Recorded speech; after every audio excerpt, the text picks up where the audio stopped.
Ora, agora chegamos nós para uma conversa fora da caixa. Diz que é uma conversa improvável. Eu digo aos meus convidados e vossos que se sentem, eu também já me vou sentar, mas como é uma conversa improvável e fora da caixa, e não vamos avaliar sustentabilidade nenhuma, que isso agora é um problema vosso, não é nosso, sobretudo a esta hora, que cheira no ar a febras e a comida, não é? E que nós ainda não temos aqui o nosso copo de vinho. Façam favor de nos trazer, então, um copo de vinho. Nós queremos vinho bom. Vinho bom. Vocês têm alguma preferência? Deixa lá ver a Deste lado preferência são vinhos verdes. Deste lado gostam do vinho do Dão. Bom, vamos lá ver. Eu não sei o que é que nos vão servir, mas já agora, o que é que é? Tá bom. É garrafa, pronto. Tá bom, É não sangue de pode Cristo. A nossa conversa tem muito mais a ver com o valor imaterial do vinho. E por isso tenho aqui duas pessoas que dispensam apresentações, conhecem-nos. E eu vi que lhe chamaram, e muito bem, além de conversa improvável, deram-lhe a designação do violino de Ingres, que é uma fotografia de Man Ray, que simboliza um violino, a importância de um violino, na configuração, desenhado nas costas de uma mulher, que era, penso eu, que o amor dele. Aqui o nosso Ranquial está habituado às aventuras da alma. E um dia ele disse justamente que o violino de ingresso dele era o vinho. O violino de ingresso é o vinho. E o meu deve ser esta mosca que anda aqui, mas vamos ver se ela se vai embora. Porquê? Bom, olha, muito obrigado, muito prazer, obrigado, Fátima. Esta designação, olha, para já, saúde. Hein? Saúde. António, saúde. Tem que se beber, parece que se tem que beber. Saúde a todos. Saúde a todos.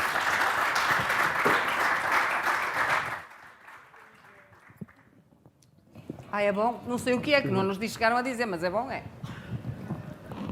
Muito obrigado. Peço desculpa. Então, o que é que acontece? Em conversa com o Pedro, aqui da organização, eu disse-lhe que, na realidade, o meu violino de Ingres, eu designo o violino de Ingres como todos nós temos uma atividade principal, eu sou músico, mas ao mesmo tempo tenho uma paixão que é o meu segundo, é um segundo filho que está ali, não é? Mas que é muito presente e que é o meu violino de Ingres, porque dizia-se que o Ingres, sendo um grande pintor, gostava de tocar violino. Portanto, quando aparece essa designação, aparece também como algo que ele fazia paralelamente e que todos nós temos também. E gostava tanto que até desenhou nas costas da amada. Depois, exato, e tem Se forem à essa... internet, vem a fotografia. E então, este violino de Ingres é algo... O vinho, para mim, é uma fascinação desde sempre. Pronto, eu agradam-me todos os processos do vinho. Portanto, como é que foi, como é que é feito, onde é que foi... onde é que está a vinha, quais é que são as castas, como é que se faz a vindima, como é que se transporta, como é que se desenvolvem todos os processos depois a partir da fermentação, tudo isso. E depois tudo isso chega até ao cúmulo e a maravilha do assunto é quando o vinho cai no copo e a gente o bebe. Esse digamos que é o ponto principal da questão. E é nesse ponto que eu me concentro mais, porque na realidade eu disse ao Pedro, não me vais estar a chamar para estarmos a falar sobre vinhas, castas. Eu conheço algumas castas. Então é um grande provador. Sim, um provador. Provador, mas a partir de um certo dose diz que já não é provador, é bebedor. Eu acumulo. O rão é um provador que não cospe. Não, nunca gostei. É uma coisa assim bem feia, não é? Está a beber vinho maduro, António Lobo Xavier. Não, mas não dá a ver. os verdes são aquilo que Não, se produz. eu produzo vinho verde só porque o terreno que eu tenho só dá para produzir vinho verde. E não é um vinho verde qualquer. Mas devo dizer que eu tenho as minhas vindimas no sábado, começam no sábado. Durante a manhã bebe-se vinho verde, mas ao almoço bebe-se vinho maduro. Não há cá vinho maduro, é um vinho maduro. Um vinho tinto maduro é um vinho tinto maduro.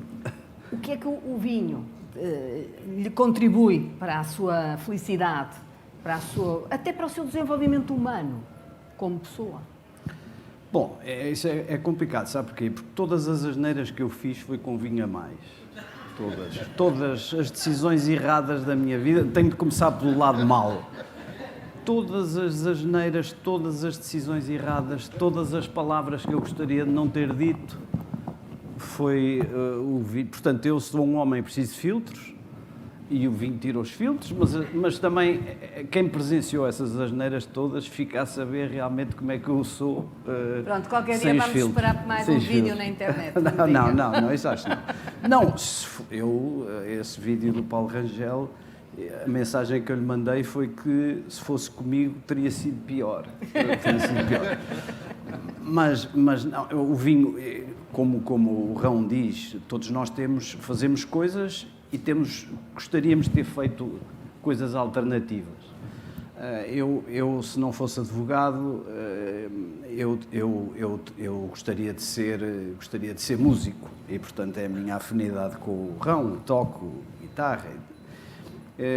Mas logo a seguir gosto das coisas ligadas ao vinho.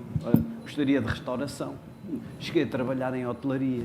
Servir os outros e escolher uns vinhos para os amigos e ter umas escolhas bem pensadas e bem provadas, não há nada melhor do que isso. E, portanto, se o meu mundo não fosse este mundo aborrecido da advocacia, das empresas, seria de vinho, de restauração, de servir e de música, se pudesse. Disse servir, o vinho está ligado a uma cadeia de valor que não é só propriamente o vinho. O próprio serviço, disse bem a hotelaria, as festas, não há uma celebração, qualquer que ela seja, que não tenha um copo de vinho. Antigamente era o vinho do Porto, mas o copo de vinho está sempre presente em tudo, nas vidas. Às vezes um bocadinho mal entendido. Uma das pragas das vidas, quando não são os casamentos das minhas filhas, são os casamentos dos outros. Que são festas gigantes, com um padrão e com rotinas e tal, e eu fico espantado. Vejo que as pessoas são capazes de gastar dezenas de milhares de euros em estruturas e panos e música e cadeiras e tendas, e depois o vinho é o mais baixo que puder ser aceitável para colocar na mesa. Comigo é ao contrário. No casamento das minhas filhas, lá deixei esses panos e essas talheres e tendas, mas o vinho era a coisa melhor que lá havia. Sabe porquê que há aqui umas moscas? É que agora diz que as moscas têm aí a ver com a sustentabilidade, no bagaço, não é? Do bagaço depois da azeitona e não sei o que há. E até há aqui uma empresa que eu vi hoje já no Jornal de Negócios, deve ser por isso que puseram aqui estas moscas todas. Coisas que se sentem, diz o Rankiao num dos seus álbuns, coisas que se sentem. Esta é uma delas e sente-se bem, caramba. Sim, sem dúvida. É o que está aqui, o que a gente bebe e o que está por debaixo, por dentro do vinho. É que o vinho tem um espírito, é uma bebida que tem um espírito. É uma coisa muito interessante. Eu uma vez, eu gostava de conseguir perceber o que é realmente o espírito do vinho. Porque há um salmo muito belo que diz: o Senhor criou o pão e o vinho, bendito seja Ele para sempre. E depois o salmo continua assim: fez germinar a erva para o gado e as plantas para o uso do homem, para que tire o pão que lhe dá forças, o azeite que lhe faz brilhar o rosto e o vinho que lhe dá alegria no coração. Isto tem 5.000 anos, não sei quantos anos é que tem este salmo. Quer dizer, é que esta alegria do vinho é uma coisa muito especial. Eu uma vez, é uma pequena história, fui a um funeral. Foi em Vila Nova de Orem, era uma pessoa muito, muito querida minha, e ela ficou a descansar no cemitério que fica lá em cima. É um sítio lindíssimo, mas aquela nostalgia, quer dizer, nós estávamos, uma tristeza, não é? A gente tem, esta pessoa foi embora, e então parámos à porta de uma tascazinha pequena e disse: vamos beber um copo. Então puseram um copinho, um copo 3, um copo 2, não é? E eu meti o vinho à boca e eu compreendi o que era o espírito do vinho. Deu-me um tónico. Não é bem isso. Então. Deu-me a alma, acariciou a alma e alegrou-a, deu um toque de alegria. E eu percebi, olha, isto é que é o vinho. Foi aquele primeiro copo.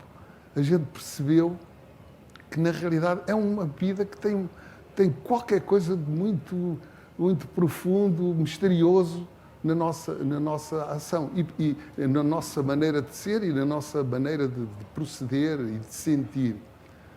Portanto, eu acho que o vinho é realmente, não é só o que está aqui, é o que está dentro, é um mundo realmente É fascinante. indissociável da existência humana, quase.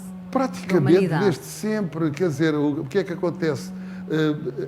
Acaba por ser proscrito em certos e determinados sítios onde não foi compreendido esse espírito, mas foi compreendido só em termos do abuso e do que é que isso pode levar. Está a referir-se à religião muçulmana, claro. Pois, desde exato. logo. Agora, nós, cristãos, temos a simbologia está lá toda, desde o princípio. Primeiro, estava-lhe a dizer há bocado, o primeiro milagre de Jesus Cristo é transformar a água em vinho. E ainda por cima tem uma coisa extraordinária, que faltou o vinho, os convivas estavam lá, e então ele transformou essa água em vinho, e quando veio esse segundo vinho, as pessoas vão dizer, então, mas patrão, você normalmente serve primeiro o vinho bom e depois deixa, quando os convivas já não percebem, mas você fez ao contrário, isto é que é o bom. Então eu fiquei a pensar daí, começo a pensar, normalmente se calhar não ponho o melhor a abrir. António, sabes, o que é? Às vezes agora comecei a partir daí, se calhar é melhor não pormos logo o melhor, gastar logo os cartuchos todos à partida, porque depois ainda temos uma análise melhor, não é? Preparar o coração para o vinho, é preciso preparar a alma. Há uma dúvida sobre Ora, já agora vamos lá que nós vamos preparar bem, agora sem comer, beber isto, estão a ver, não é? Eu sempre tive esta dúvida do rão. O vinho melhor vem antes ou depois? Pois é, é uma dúvida. Né? Nas bodas de Caná veio depois. No Evangelho, o vinho bom veio depois. Aquilo que nós, realmente, com o nosso espírito egoísta, dizemos é que quando já se atingiu um certo nível de alcoolemia, então é que é a altura de servir o vinho médio. Portanto, é melhor começar pelo bom antes. É claro que para o serviço de vinhos, nós não viemos falar disso, mas há umas regras. Os vinhos mais novos e mais poderosos têm que ser bebidos, tem que haver um equilíbrio com os vinhos mais velhos e portanto há uma regra para beber as coisas. Mas eu tenderia a dizer que é sempre vinho bom, sempre. Não se deve servir vinho mau às pessoas. Há uma emoção quando alguém diz vamos ver um copo de vinho. Eu até me lembro, atualmente as crianças não bebem vinho, claro está, nem álcool. O que é crianças? Crianças, olha, eu vou dizer aqui a verdade. Eu aí com 13 anos, o meu pai ensinou-me a beber vinho. Então, todos os dias, coisa que eu muitas vezes nem sequer tocava, mas ele quase que me obrigava, punha assim um bocadinho no fundo do copo, quando eu servia para ele e para a minha mãe, e eu ficava assim, e ele dizia, prova, isto faz sentido para si? As minhas filhas, aos 14 anos, não só lhes ensinei os vinhos, como as castas, como o tipo de copos para usar com bebidas, e fazia exames aos domingos, para elas saberem qual era o copo ideal para cada tipo de bebida alcoólica e onde é que estava arrumado em casa. E o álcool e o proibicionismo? Odeio isso. Fátima, todos os exageros são maus, mas este ambiente moralista e negativo, que tem uma tentativa de criar uma espécie de umas pessoas puras, que não comem carne e não bebem vinho, são coisas, são ideias ou ideais que eu respeito, mas são completamente desligados da natureza humana. E é educativo, é pedagógico educar, como fazia o meu pai, as pessoas, sobretudo no início da adolescência, a beberem, ou seja, a tomar uma certa quantidade e a habituarem-se a isso? Faz, sabe porquê? Faz. Porque a minha justificação era esta. Quando a juventude não é preparada para perceber a qualidade das bebidas alcoólicas e os seus efeitos e os seus riscos e a sua beleza e o seu encanto, o que acontece é que depois, quando chegam aos 18, 20 anos, vão para os bares e discotecas beber shots de bebidas que ninguém sabe o que é que são, com combinações que ninguém sabe o que são, e são psicotrópicos como drogas pesadas. E, portanto, aquilo que a minha experiência de educação, aquilo que os meus filhos me diziam é, pai, nós hoje sabemos não só moderar, como sabemos distinguir a qualidade e isso previne-nos contra a agressão dos shots absurdos que a juventude... Sim. Concorda? Concordo totalmente. Eu agora só queria fazer uma chega ao que tu disseste, António, que é a minha filha tem o bico para o vinho. Cuidado com ela, sinceramente. Hein? Porque, pronto, cabia um vinho na mesa, ela com 14 anos, pá, por aí, até um bocadinho antes, talvez, não sei o quê. Prova lá isto. O que é que isto tem? Como é que é? Pronto. Tem ácido, tem isto. Tem madeira? Não tem. É impossível porem à minha miúda um vinho que teve, nem que seja 3 ou 4 meses, numa barrica nova, que ela não tope logo. Só lá teve 3 meses, mas está lá. Portanto, ela tem um bico, tem realmente... Portanto, também é uma questão de educação. O vinho também tem que ser... As pessoas têm que ser educadas. Exatamente. E quando digo pessoas, estou a falar da adolescência. Sim, sem dúvida.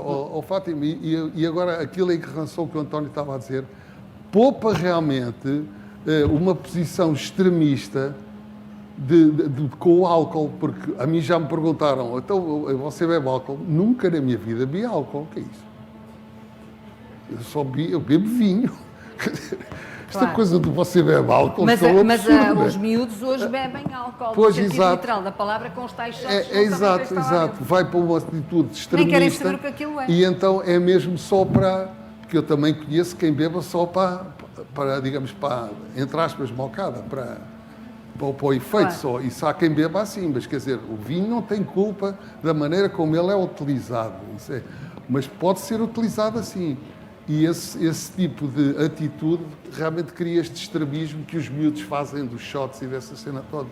Portanto, Isso aí caberia evitável. aqui também ao setor promocional dos vinhos esta parte de ajudar a fazer a pedagogia sobre as idades e os tempos em que os mais novos devem começar a provar e a apreciar um vinho. Os produtores estão a fazer alguma coisa. Por exemplo, estas bebidas misturadas, a partir do vinho do Porto, não é? Que até já há em lata, são avanços muito importantes, porque, repare, se houver uma lata de vinho do Porto, uma lata, eu também como sou administrador de uma empresa que produz vidro, se puder ser vidro é melhor, um vidro, um recipiente, uma embalagem que tem uma combinação entre vinho e um outro mixer não alcoólico, uma água tónica, um sumo, a partir de um vinho de qualidade, feito por um produtor de qualidade, são soluções que para o mundo ortodoxo dos vinhos eram inaceitáveis, mas agora começam a ser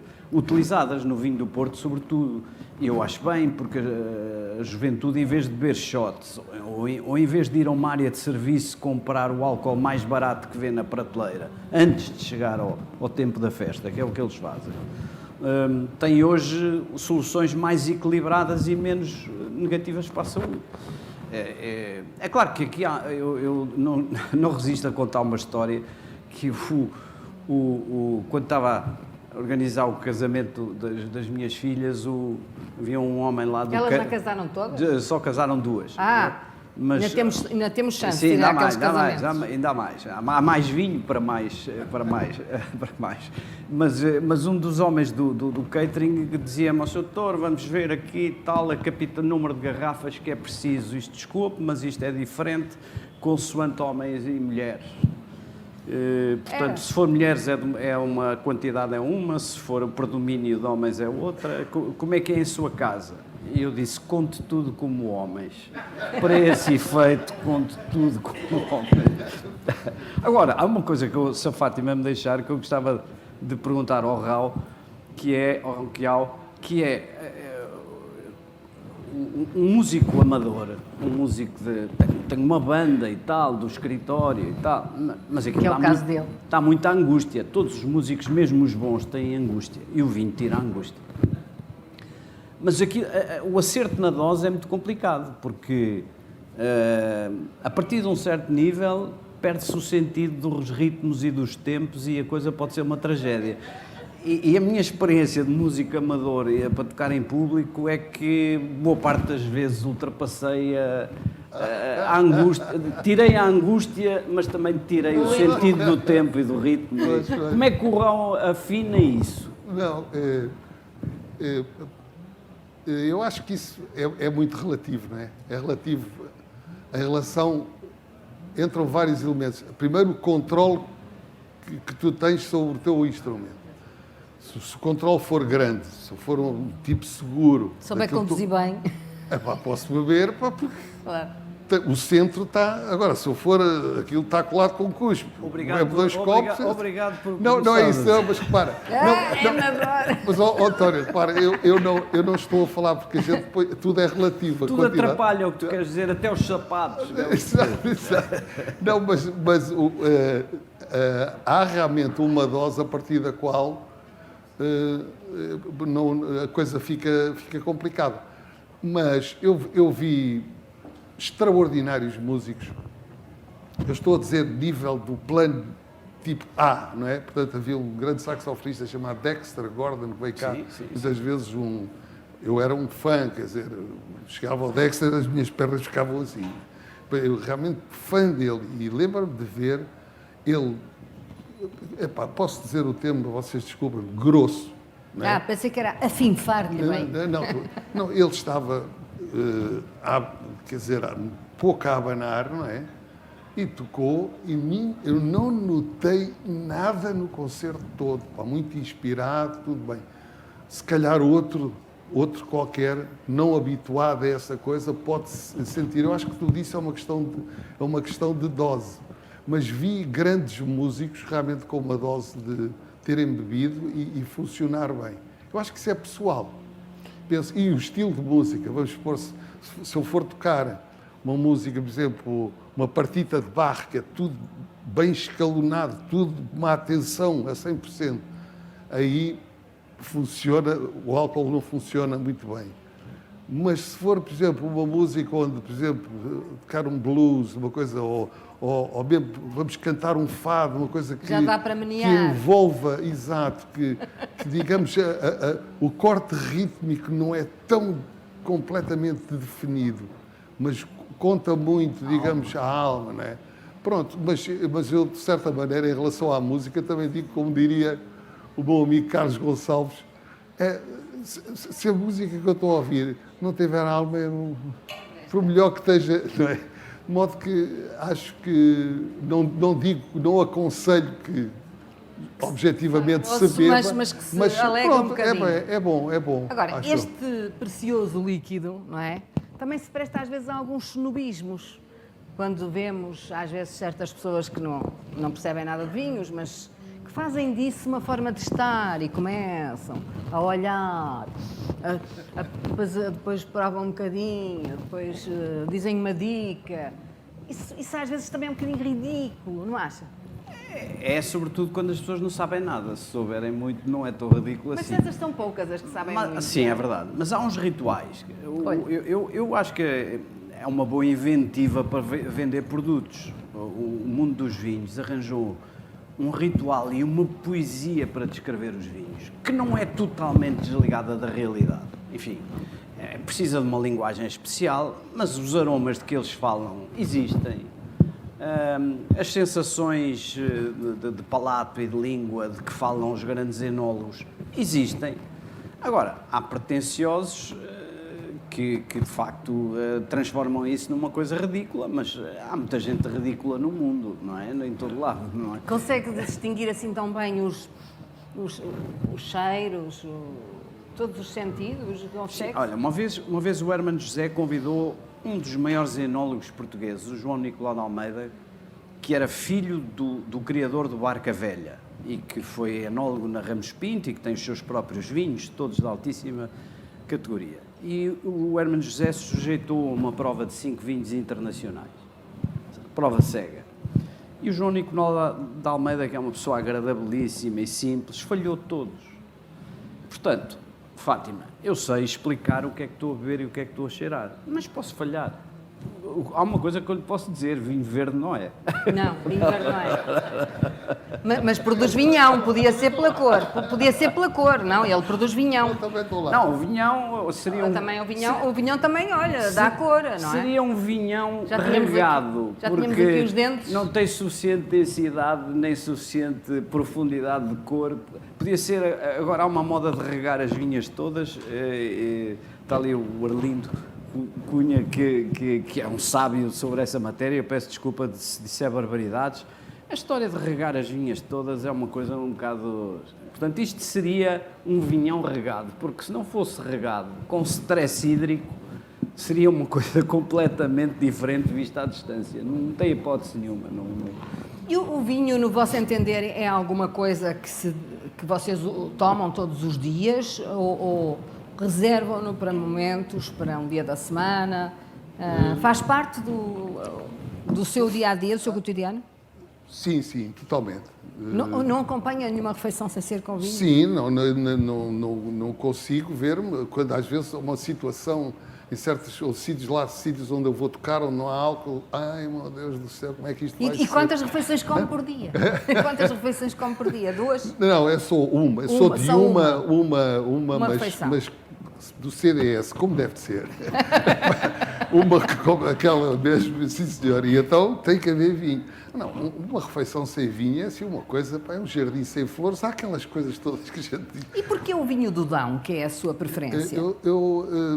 Eu gosto do vinho, lá está, eu quando disse, eu não quero entrar em pormenores técnicos, mas costumava ir a um restaurante ali em Nafarros, que era o Saraiva. O Saraiva já foi.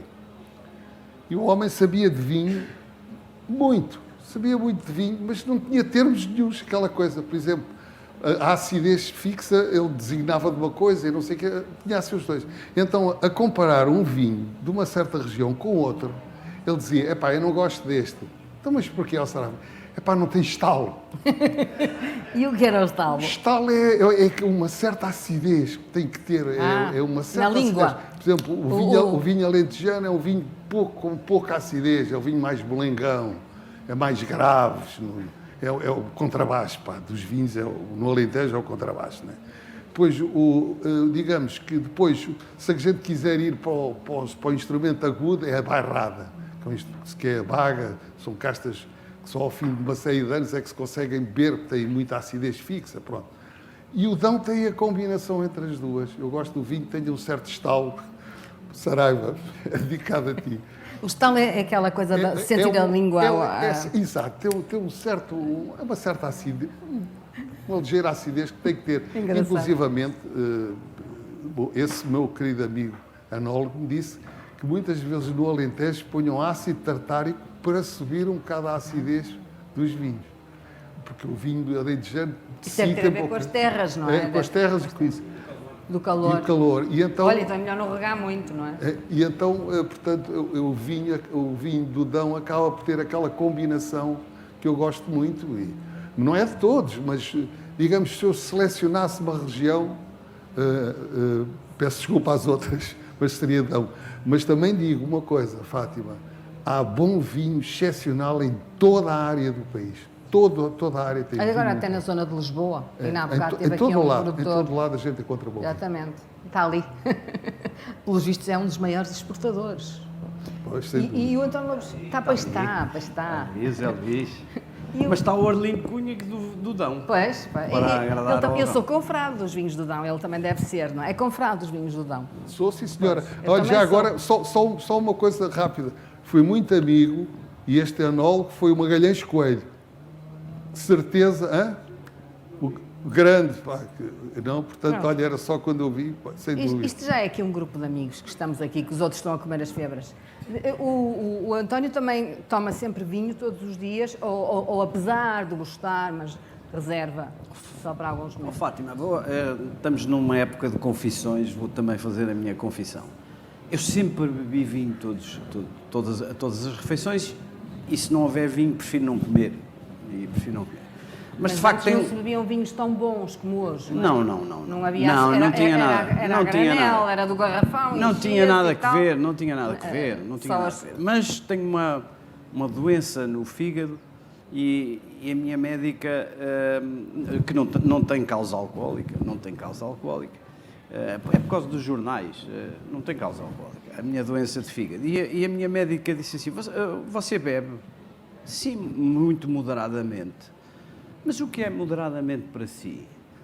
2 copos ao almoço, 1 copo e meio ao jantar. Disse eu a mentir, que talvez... E ela disse, você acha que isso é moderado? Não, você está enganado. Depende do tamanho do copo. Você está enganado, quer dizer, você tem uma ideia do seu fígado completamente diferente. Mais vale beber muito 2 ou 3 dias e fazer jejum alcoólico nos outros 4 da semana. E, portanto, eu estou nesse programa. Quer dizer, sexta, sábado e domingo há uma certa intensidade do órgão e depois segunda, terça, quarta e quinta há uma, digamos assim, um pousio ou afolhamento, como se chama no mundo da agricultura. Dou-me bem com isso, percebi a lógica. Mas deixe-me contar uma história um bocado violenta, não sei se a gente agora vai exagerar. Mas o meu pai era uma pessoa muito moderada de hábitos, gostava de vinho e de aguardentes, gostava sobretudo de aguardentes, e tinha um amigo, isto por causa da história da linguagem sobre como é que se diz que é bom e como é que... E um amigo disse-lhe assim, o meu pai gostava de aguardentes e fez uma viagem para comprar umas aguardentes para ele, moderadíssimo. E houve um amigo que disse, eu vou ajudar-te, porque tu não sabes o critério.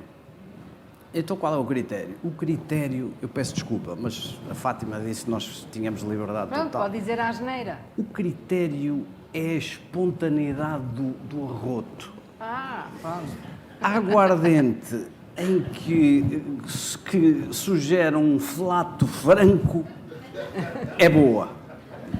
A aguardente de flato empastelado, difícil, que obriga a um rito facial complicado e demorado, é má. E o meu pai, eu depois na vida aprendi que isso não era tão mal visto como isso. O seu pai era ator? Não, o meu pai não era. O meu pai Os era... atores aprendem a fazer o Rui Carvalho já me explicou. O meu pai era professor. Que se aprende a arrotar de vinho tinto ou de aguardentes ou de champanhe, que são arrotos diferentes. Completamente. E os atores aprendem isso no Completamente conservatório. diferente. Por exemplo, o arrotar, ele até me conta isso numa entrevista recente que lhe fiz, o arrotar das noivas do champanhe é completamente diferente do arrotar vinho tinto, não é? Que é uma coisa mais suave. Sim, julgo que sim. O vinho tinto, em geral, não me causa esse problema. Não me causa esse. Há outras coisas, sim, mas o vinho tinto, não. Mas eu tenho lá também um homem, a última história, Fátima, eu tenho lá um homem fantástico a trabalhar comigo, porque eu também tenho uma produção de carne pequenina, com a dimensão do norte. Tenho vinho e carne. Olha, as coisas que nós estamos a descobrir hoje, eu não sabia produção nada de disto. carne. Pensei que era só um advogado. Aliás, excelente. Mas, e estávamos a explicar-lhe ao meu feitor que agora havia alimentos, os alimentos dos astronautas, pastilhas, alimentos concentrados, proteínas concentradas, proteínas em pó. E ele estava a ouvir aquilo e tal, com grande humildade e a aprender, e depois disse-me assim, ó Sr. Doutor, Deus permita que não acabe esta modinha da gente comer e beber. Isso pode acabar. Isso pode acabar se nós não temos cuidado. Tiram-nos isso também. Pois, pode vir a ser uma daquelas causas fraturantes. Deixar-se beber vinho. Vamos e para a comer. rua, para a canana. Eu não sei se o Rão, na sua inspiração musical, quando está a trabalhar, também prova um bocadinho de vinho. Ou seja, o vinho serve também para o colocar num êxtase criativo. Bom, isso está a criar. é difícil dizer, porque na realidade eu tenho algumas composições. Portanto, a gente intitulo-me como compositor, não, quer dizer, mas sei lá. O facto é que eu não consigo pôr o dedo no processo criativo. Não consigo. É um dedo de Deus? Eu estou convencido que sim, como segundo O a minha António Lobo formação. Antunes diz que é a mão de Deus que lhe faz os livros. Não, mas é muito bem visto, porque E na os realidade... títulos estão fantásticos. Florestas da Atlântida, Fado Bailado, esse que eu há bocado também disse, Coisas que a gente sente. Coisas que a gente sente. Não, mas, para, esse processo, eu não sei como é que é. Porque eu lembro-me já de estar sentado, epá, tenho que fazer esta música, estava a sair, estar sentado à mesa com papel, bomba, vai para trás, não sei o quê, nada. Entro no táxi, sai a melodia toda na cabeça, dentro de um táxi. E depois? Não, depois o que é que acontece? Depois o que é que é? O que é que eu faço? Vou cantá-la sempre. Então quanto é que é?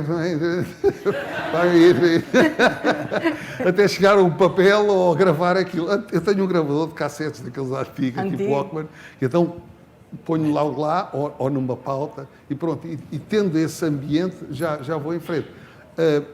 Agora, durante o dia, não. Se estiver em casa. Não, claro. durante o dia não uso o vinho para claro. isso. Não.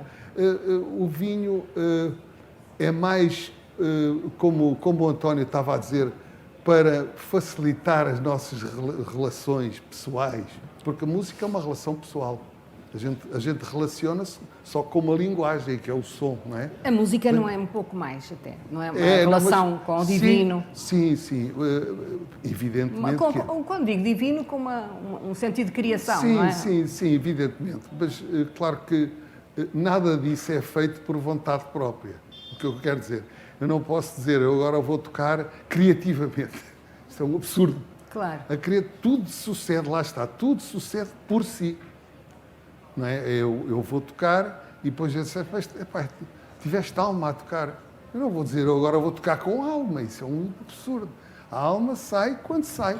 Mas com aquele instrumentozinho feito de bambu, Pois, a coisa celebra-se ainda melhor, não é? Não, é porque o que é que acontece? Lá está, tem uma ligação, lá está o vinho, até a ligação que o vinho tem com a natureza, ser um processo natural.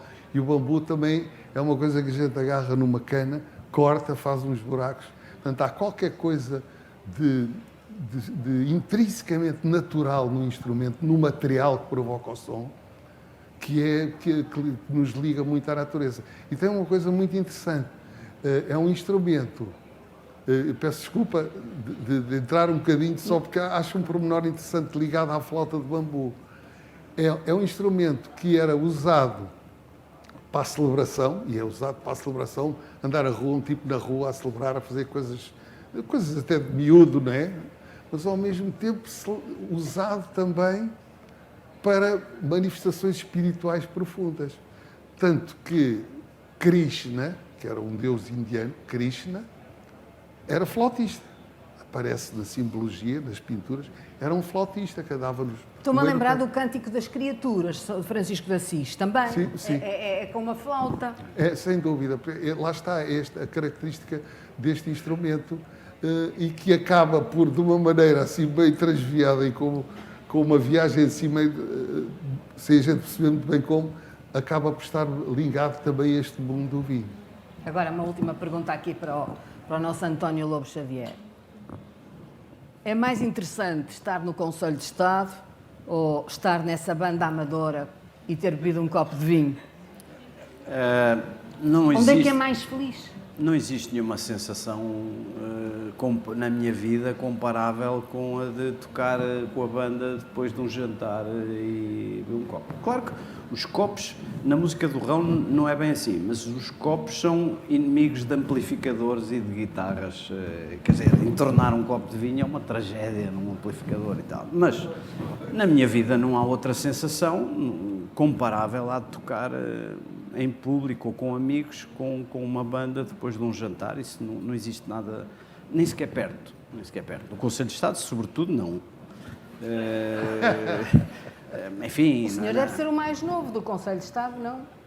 Isso, dito pela Fátima, até me traz alguma melancolia, porque... Veja aqui bem, ao Dr. Marcos se eu sou o mais novo, o que serão os outros? São os sábios. Mas não, isso gosto sábios. Não há nada comparável com isso. Se eu pudesse... Uma vez fui criticado, disse assim, qual era o seu sonho? tocar como o Eric Clapton. E tenho uma irmã que é bastante rigorosa e bem pensada, disse, mas disparate, mas porquê? Esse é mesmo o teu sonho? Isso é uma coisa impossível, ninguém deve ter sonhos impossíveis. E eu disse-lhe, não, realmente eu trocaria tudo por ter um virtuosismo médio, de um guitarrista médio, escusava de ser o... O Veloso também tinha um sonho que era tocar com o Eric Clapton. E recentemente eu perguntei-lhe, então já tocaste com o Eric Clapton? E ele disse, toco todas as noites. Eu ponho o disco e toco por cima. Pode fazer a mesma coisa. Eu já toquei com o Rui Veloso, mas atenção, o Rui Veloso tem uma regra que é, acha muito bem a música de amadores, mas é lá para os amadores, lá num quartinho com amigos e tal. Lá a misturar profissionais e grandes criativos com amadorismo não é uma coisa que eu gosto muito. Ele já tocou com o B.B. King. Sim. Bom, eu vou dar por encerrada esta nossa charla e eu espero que se tenham sentido tão felizes como eu me senti. Pronto, é evidente que não é nem de perto nem de longe parecido ao que ouviram durante toda a manhã sobre, obviamente, conselhos e importantes teorias sobre o caminho da viticultura, mas, ao mesmo tempo, trouxemos aqui um bocadinho de alegria, não foi? Era essa a intenção. E antes que isto, antes que a gente beba tudo e depois já não fique em condições, melhor é acabar agora. Obrigada. Obrigada.